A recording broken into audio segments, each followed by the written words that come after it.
बातें करते हम खेतों की और उसके रखवाली की। हम बीजों की बातें करते उत्तम जल संसाधन की। हम तकनीकी बातें करते फसलों के उत्पादन की। हर किसान का सपना सच हो जीवन सुखद बनाने को। गाँव-गाँव के हर आंगन का प्यारा सा ये दर्शन। कृषि दर्शन, कृषि दर्शन, कृषि दर्शन, कृषि दर्शन, कृषि दर्शन, कृषि दर्शन, कृषि दर्शन, कृषि दर्शन। किसान भाई बहन मन नमस्कार, जोहार। कृषि दर्शन कार्यक्रम में रौरे मन के बहुत बहुत स्वागत है। और देखो किसान भाई बहन, रौरे मन के हमेशा हम कहला कि खेत हो या बाड़ी, पशुपालन है या फुलवारी है नी, तो इकर पीछे जानकारी है ना, इके जानना बहुत ज़रूरी है। तो जानकारी लेवे कर आगे चलू हम रौरे मन के दिखाते कृषि समाचार। नमस्कार, कृषि समाचार में आपका स्वागत है। मैं हूं शिखा स्वरूप। आइए देखते हैं आज कृषि समाचार में क्या है खास। जनजातीय किसानों की उन्नति के लिए ट्राइबल सब प्लान योजना। तिलहनी फसलों के साथ मधुमक्खी पालन होता है लाभकारी। फूलों की बेहतर कटाई करता है रोज सिकेटियर।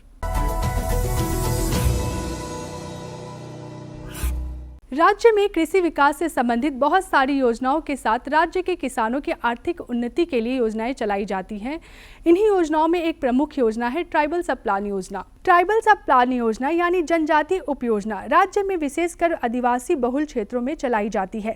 राज्य के जनजातीय किसानों को आर्थिक उन्नति के लिए योजना बहुत ही महत्वपूर्ण है। इस योजना के अंतर्गत जनजातीय श्रेणी के किसानों को कई तरह के कृषि कार्यों में संबंधित जैसे केचुआ, खाद निर्माण, मधुमक्खी पालन, मुर्गी पालन, बकरी पालन इत्यादि का प्रशिक्षण दिया जाता है। साथ ही व्यवसाय स्थापित करने के लिए सहयोग भी प्रदान की जाती है। इस योजना से राज्य के आदिवासी बहुल क्षेत्रों के किसान लाभान्वित हो रहे हैं।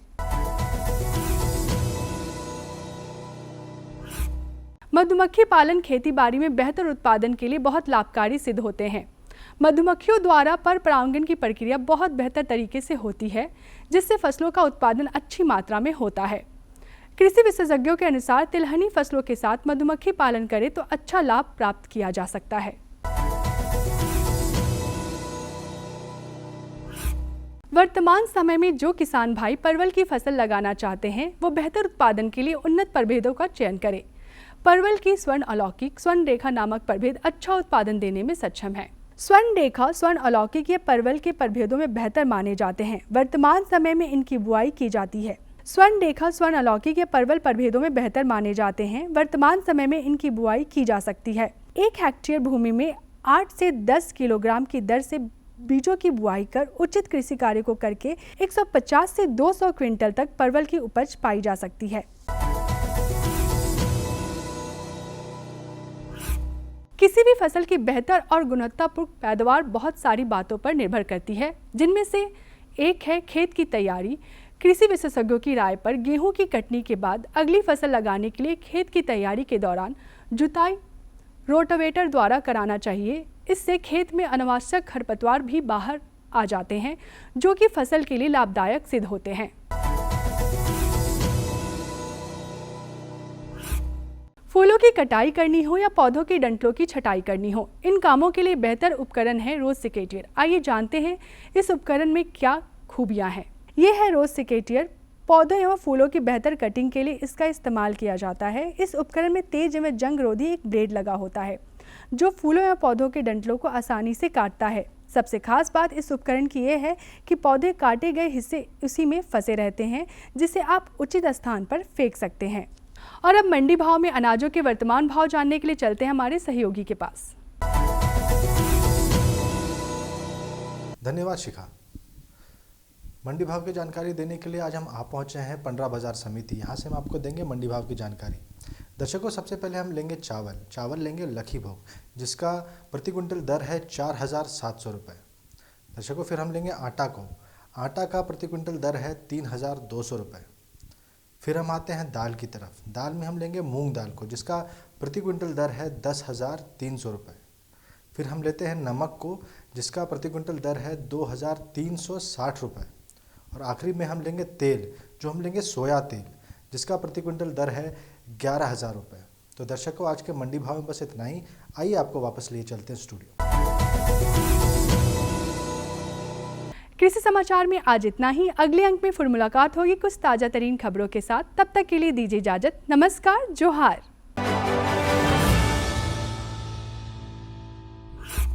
अब देखो कृषि समाचार में रौरमन के तकनीक कर बारे में, उपकरण कर बारे में और खेती संबंधी नवा नवा जानकारी मिलक। एखन बेरा हो जा है एक छोटा सा विराम के। हम विराम के बाद घूर के आवत ही और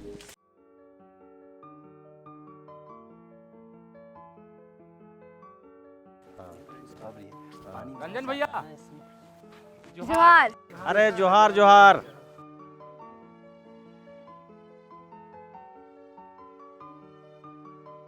तुम सब एक साथ, क्या बात है? भैया, हम यहाँ कृषि सिंचाई के बारे में जानने आए हैं। कृषि सिंचाई योजना है किसानों के लिए, जिससे कि किसान खेत तक पानी सहजता से और कम परिश्रम में पहुंचा सके। भैया इसमें पानी कैसे जाता है? तो बहुत महंगा होगा, बहुत खर्चा लगता होगा। अरे सरकार द्वारा बहुत सारी योजनाएं चलाई जाती है। उन्हीं योजनाओं में एक है ड्रिप एग्रीगेशन सिस्टम।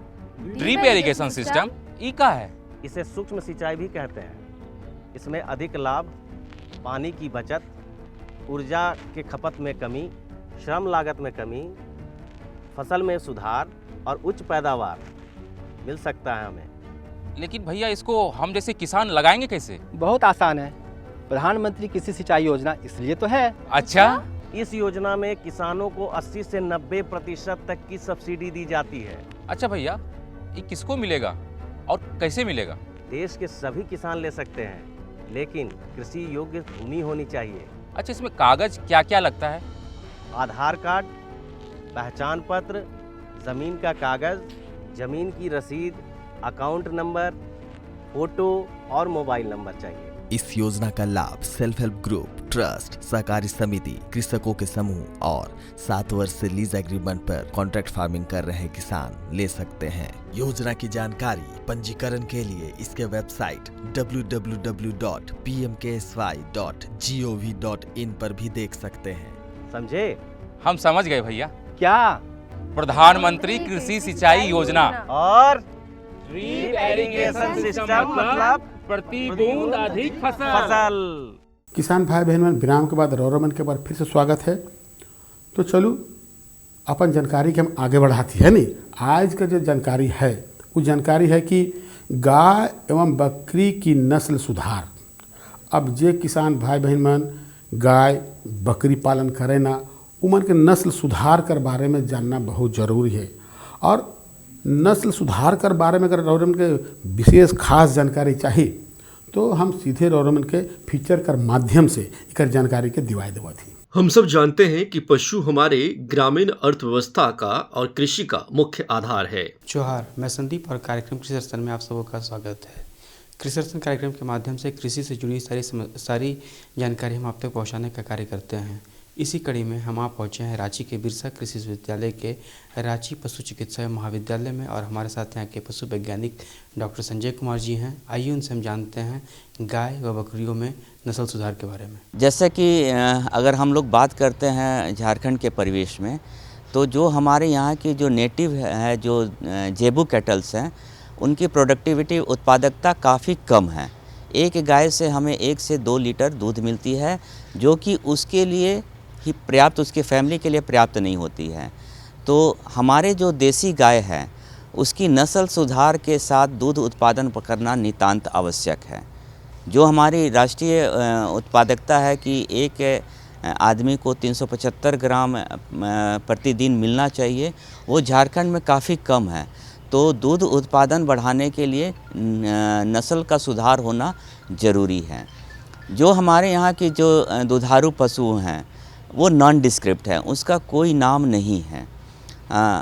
और जैसे कि हमारे अच्छी नस्ल का देसी गाय है, चाहे वो साहिवाल हो, रेड सिंधी हो, गिर हो, देवनी हो, इसके समकक्ष दूध उत्पादन बढ़ाने के लिए हमको नस्ल सुधार के साथ, ताकि जो उसकी आने वाली पीढ़ी है वो उनकी जो अपनी 2 लीटर दूध हो रहा है उससे बढ़ कर के 4 लीटर 5 लीटर तक वो जाए। इसके लिए नस्ल सुधार के 2 विधि होती है, या तो कृत्रिम गर्भाधान कर सकते हैं या प्राकृतिक गर्भाधान के द्वारा इसको हम लोग नस्ल सुधार सकते हैं। जहाँ तक प्राकृतिक गर्भाधान की बात है तो वो हमारे ग्रामीण क्षेत्रों तक उसकी पहुँच पाना थोड़ी मुश्किल है, क्योंकि अच्छे नस्ल की सांड की यहाँ कमी है ना। तो अगर हम कृत्रिम गर्भाधान जो तकनीक है उसका किसान बंधु उपयोग में लाते हैं तो हमारा जो पीढ़ी है गाय की जो कम दूध उत्पादन दे रही है, 1 से 2 लीटर प्रतिदिन दे रही है, उसकी तुलना में 5 से 6 लीटर तक दूध हमको हमारी गाय से मिल सकती है। इसके लिए पशुपालकों को हमारी कुछ संस्थाएं हैं, जैसे पशुपालन विभाग हो गया, और भी बहुत सारे NGOs हो सकते हैं, प्राइवेट एजेंसीज़ हैं, जहाँ की कृत्रिम गर्भाधान के लिए इनकी टेक्नीशियंस उपलब्ध हैं। तो सबसे पहले पशुपालकों को चाहिए कि वो इन टेक्नीशियनों का नंबर आप नोट कर लें, और जैसे ही हमारी जो देसी गाय है वो हीट में आती है, गर्म होती है और उनको अपना सांड की ज़रूरत होती है, तो वो उन टेक्नीशियनों को बुला करके अपने घर में भी इनका सेवा ले सकते हैं। कृत्रिम गर्भाधान विधि से उनको प्रजनन करा के उनकी आने वाली संतति अच्छी नस्ल की वो बदल सकते हैं। पशु से अधिक लाभ प्राप्त करना उनकी नस्ल, जाति और उसकी मूल क्षमता पर निर्भर करता है।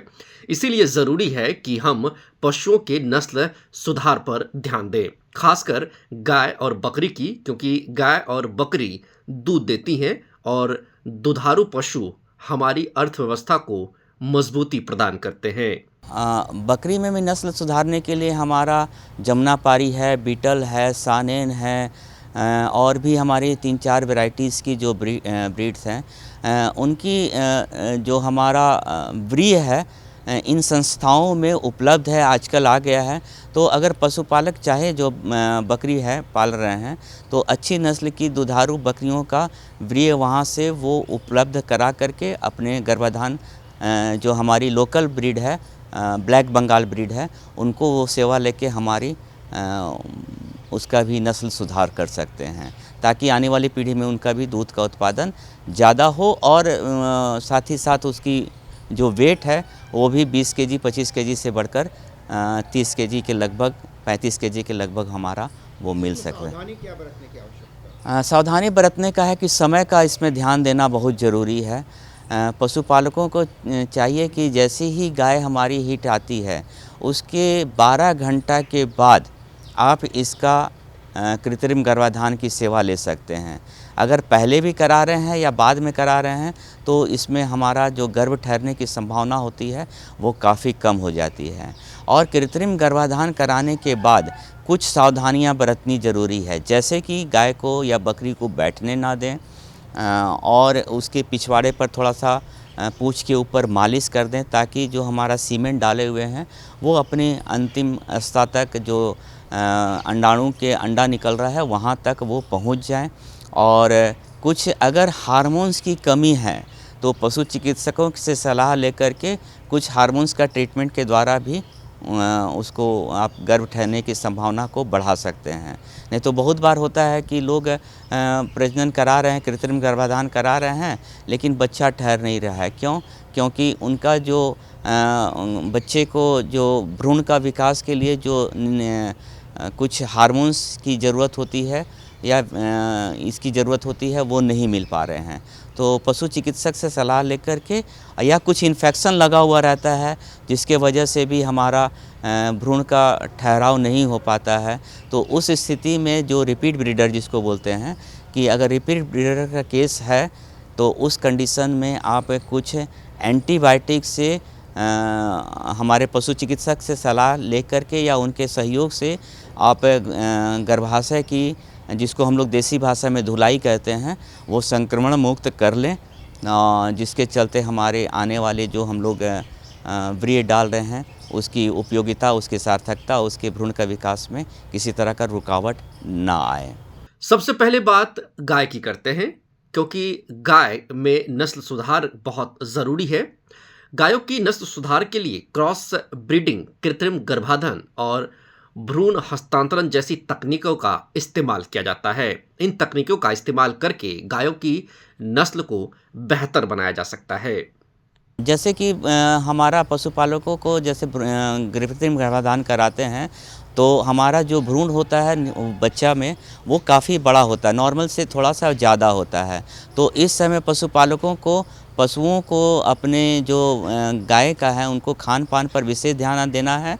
लगभग उसके बॉडी वेट का 1/10वां भाग आप उसके हरा चारा पर ज़रूर उसको खिलाएं, है ना, ताकि जो हमारा संतुलित आहार के रूप में उसके जो अंदर बच्चा पल रहे हैं उनका अच्छी तरह से विकास हो।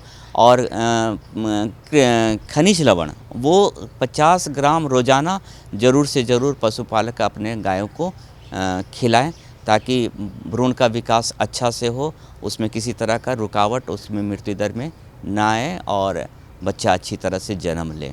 अंत में चलते चलते हम लोग बात करते हैं कि अगर पशुपालकों को अगर 2 से 3 महीना के अंदर है तो टीकाकरण करवा लें, अन्यथा अगर उससे ज़्यादा हो रहा है तो जो हमारे भ्रूण को नुकसान करने वाले कुछ टीकाकरण होते हैं, खास करके अंतिम तिमाही में टीकाकरण या कीड़ा मारने का दवा जो हम लोग देते हैं एल्बेंडाजोल या फेनबेंडाजोल या ऑक्सीक्लोजानाइड, ये अंतिम अवस्था में आप गर्भाधान के अंतिम तिमाही में आप इसका प्रयोग ना करें। तो और जो भी दवा अगर किसी तरह का बीमारी आती है दवा लेते हैं तो पशु चिकित्सक से सलाह लेकर ही आप उनको दवा खिलाएं। तो देखो ये जानकारी जो रोरम के मिलक गाय एवं बकरी में नस्ल सुधार, ये तो बहुत सुंदर जानकारी है। तो चलो अब रोरम के इंतजार है दूसरा जानकारी कर। तो दूसरा जानकारी जो है वो बहुत सुंदर है। वो जानकारी है कि यांत्रिक विधि से फसलों की खेती। अब रोरे में तो खेती करीला, अब यांत्रिक विधि से खेती करल से का फायदा होवेला इकर बारे में तो जानना बहुत जरूरी है नहीं। तो भाई इकर जानकारी अगर रोरों के बेस से चाहिए तो चलो हम रोरों में लेकर चला थी। हमारे कर जो विशेष साहब हैं उनकर से जानकारी दिवाए देवा थी। जोहार, कृषि दर्शन कार्यक्रम में आप सबों का स्वागत है। कृषि दर्शन एक ऐसा कार्यक्रम है जिसमें कृषि जगत से जुड़ी तमाम जानकारियाँ देते हैं जो आपके लिए काफ़ी लाभदायक साबित हो सकती है। किसान भाइयों बहनों, कार्यक्रम के इस भाग में यांत्रिक विधि से फसलों की खेती किस प्रकार की जाए इसके बारे में आज जानकारी प्राप्त करेंगे। सर, सबसे पहले तो आपका बहुत बहुत स्वागत है। धन्यवाद सबको। सर जानना चाहेंगे, जैसे किसान भाई बहुत सारे फसल लगाते हैं, एक समय था कि मैनुअल काम होता था तो समय भी ज़्यादा लगता था और खर्च भी ज़्यादा था। आज की तारीख में यांत्रिक विधि से फसलों की खेती की जाती है। तो किसान भाई जानना चाहेंगे कि यांत्रिक विधि से किस तरह से खेती करें ताकि किसानों के लिए फ़ायदेमंद हो। किसान भाई आप सबों को मेरा नमस्कार।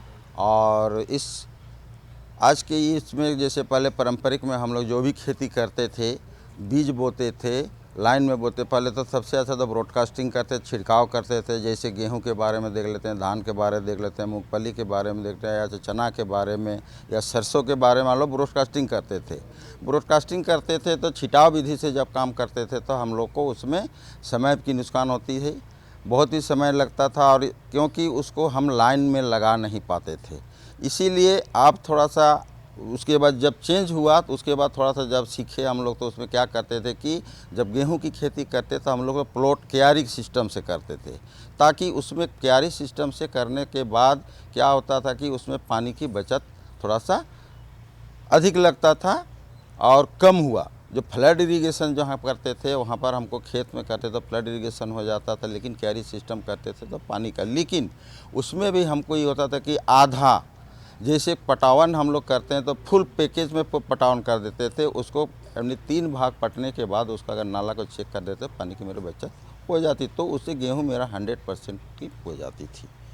सर जानना चाहेंगे, जैसे कि अगर यांत्रिक विधि से किसान भाई फसलों का खेती करना चाहें तो वो यांत्रिक विधि पहले तो उपलब्ध कहाँ से होगा, कहाँ से मिलेगा, क्या सरकार के तरफ से भी किसी तरह का सब्सिडी दी जा रही है उस मशीन में? हाँ, ये बड़ी अच्छी बात है कि इसमें मतलब सब्सिडी, यंत्रीकरण आज के देश में पूरा भारत में गवर्नमेंट की ये है कि मतलब उसमें यंत्रीकरण से किसान भाई यहाँ से खेती करें। तो किसान यंत्रीकरण से अगर खेती करते हैं तो हमको समय और जो मेहनत लगती है वो बहुत ही कम हो जाती है और लागत भी कम हो जाती है। लेकिन अगर मशीनरी की जो भी बात होता है तो उसमें सब्सिडी की आज की डेट पे हर ज़िला में, हम लोग जैसे पाकुड़ ज़िला में है तो आपको सब्सिडी के तौर पर जैसे अगर आप जैसे है उसमें आपका रोटावेटर है, इम्प्लीमेंट में आपका कल्टीवेटर है, उसके बाद आपका जैसे छिड़काव के लिए जो भी विधि का जो आता है जैसे है कि आपका सीड कम फर्टिलाइजर ड्रिल हुआ, तो ये सब चीज़ आता है। तो इसमें सब फसल के एक साथ इसमें अगर 90%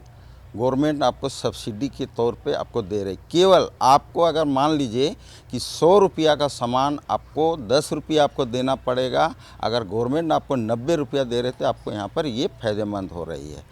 इसमें आपको लेना पड़ेगा ताकि यहाँ पर तब जाके हम लोग यंत्रीकरण से काम अच्छी तरह से हो पाएगी। और ये मशीन को अगर लेते हैं आपको केवल फॉर्म भर के देना, ये फॉर्म की प्रक्रिया जो होती है आपके हर ब्लॉक में एटिक सेंटर खुला है, वहाँ के एटीएम जो होते हैं उसका वहाँ से फॉर्म आपको उपलब्ध करा के वो ज़िला में जहाँ से होता है वहाँ पर उसको अनुमोदन के लिए भेज देते हैं। और वहाँ से जब आप सिलेक्शन हो जाते हैं तो आपको उस राशि के तौर पे आपको मिल जाती है, जो कि लेकिन 10% पैसा आपको पहले जमा करना होगा, 90% गवर्नमेंट की रहेगी। तो आपको ये इम्प्लीमेंट वहाँ से उपलब्ध करा देंगे, हो जाती है। सर, आपने यांत्रिक विधि से किस तरह से खेती की जाए इसकी उपयोगिता बताया, कैसे उपलब्ध होगा इसके बारे में, किन किन फसलों के लिए ज़्यादा उपयोगी है इसके बारे में किसान भाइयों जैसे सीड कम फर्टिलाइजर ड्रिल एक बहुत ही अच्छा सुंदर है ना। इसमें है कि आपको सीड कम फर्टिलाइजर ड्रिल का ही मतलब है कि 20 सा खाद जो हो एक साथ में आपको बोया जा सकता है। आप खेत की तैयारी जैसे कर लेते हैं तो खेत की तैयारी जैसे कल्टीवेटर से कर लेते हैं, 2 जुताई कर लेने के बाद उसके बाद आप सीड कम बीज सा खाद ड्रिल को उसमें ले जाएंगे। बीज एक बॉक्स में डाला जाता है, एक बॉक्स में आपको उसमें खाद डाला जाता है और उसमें ये 9 टाइम्स का आपका जो हल रहता है उसी के पीछे उसका होपर जाता है तो 18 का होपर है। कहने का मतलब मेरा यहाँ हुआ कि एक फाल के पीछे में, एक हाल के पीछे में एक फाल जो हुआ उसमें 9 टाइम्स करने का मतलब 9 गो आपका फाल लगा हुआ रहता है। तो एक टाइम्स के पीछे में मतलब उसमें 2 होपर है, एक खाद के लिए होगा, एक बीज के लिए होता है। सबसे पहले तो जो खाद और बीज का यहाँ पर मतलब आ जाता है कि पहले खाद गिरेगा उसके बाद बीज, जैसे लगाते हैं आप लोग पारंपरिक में लगाते हैं, खाद लगाते हैं उसके पीछे पीछे बीज गिराते हैं, तो उसमें आपका ये हो जाए। तो ये है, तो इसके द्वारा अगर हम करते हैं तो मेरा समय और इसमें समय कम लगता है और मेहनत कम लग जाता है। साथ में उसके एक आता है उसमें पाटा पीछे से डाल देते हैं। ये है होपर के द्वारा करते हैं तो उसमें मेरा तेज़ी से इसमें आपका समय की बचत हो जाती है और बड़ी सुगमता से आपकी लाइन सोइंग हो जाएगी। इसमें आपका जो भी है एक साथ में आपका पूरा खेत में रुपाई हो जाती है। सर, जानना चाहेंगे जैसे किसान भाई पहले पारंपरिक तरीके से खेती-बाड़ी करते थे, अब है यांत्रिक विधि से कर रहे हैं, तो दोनों में खर्च में कितने कमी आती है कि वृद्धि आती है, इसके बारे में थोड़ा बताइएगा। देखिए, पारंपरिक में जो खेती करते तो उस समय हमको भले नहीं लगता था लेकिन उसमें लागत अधिक लगता था। अगर उसको कंटिन्यू जोड़ के अगर देखते तो हमको उसमें अधिक लगता था। लेकिन आज के यंत्रीकरण में अगर हम उसको खेती करना चाहेंगे तो पहले के लागत से अभी में लागत में कम आ जाएगी।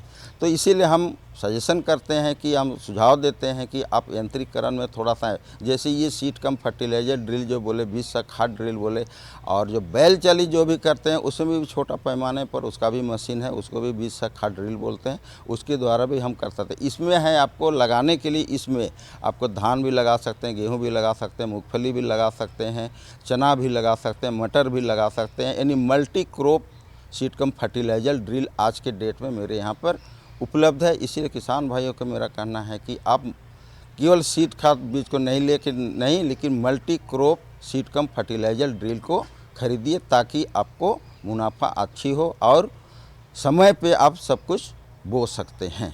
तो देखा किसान भाइयों, अगर आप खेतों में फसल लगाने चाहते हैं तो आप यांत्रिक विधि से भी खेती बाड़ी कर सकते हैं, सिंचाई कर सकते हैं। इससे ये फ़ायदा होगा कि आपका तो समय बचेगा ही, लागत में भी कमी आएगी और साथ साथ पैदावार भी अच्छी होगी। तो सर आपने तो देखो आज ये 2 जानकारी उनके दिली, ये 2 सुंदर है नहीं से ले तो हमेशा उनके कहिला किसान भाई बहन कि रौठिन कोई जानकारी है या हमरे से कोई जानकारी चाहिए तो पता के जरूर लिखू। पता है कार्यक्रम कृषि दर्शन द्वारा केंद्र निदेशक दूरदर्शन केंद्र रातू रोड रांची और पिन कोड संख्या है 834001। तो आज रौरेमन मनोज वर्मा के इजाज़त दो मकील यह दिन और यह बेरा नवा जानकारी के साथ और उपस्थित हुआ। तब तक नमस्कार, जोहार। कृषि दर्शन कृषि दर्शन कृषि दर्शन कृषि दर्शन कृषि दर्शन कृषि दर्शन कृषि दर्शन कृषि दर्शन।